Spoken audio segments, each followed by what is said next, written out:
Alright, I had to go to Walmart today and get a few things. Today is Mother's Day. I needed some milk. And I needed some vegetable oil. And I ordered some flowers off of Walmart, and they won't be here till Tuesday. But I got these to put in the vase on my mother's grave.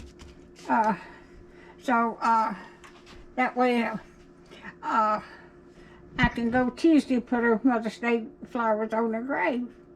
And I got me some bananas. And I've been wanting some of these cookies. And I got me some sliced ham to make me some sandwiches this week. And I bought 4 of these. I put 3 of them in the deep freeze while I was out in the garage.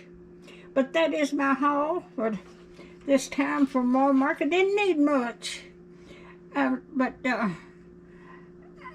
I don't reckon Walmart had the flowers, artificial flowers in Walmart, so I had to order them online.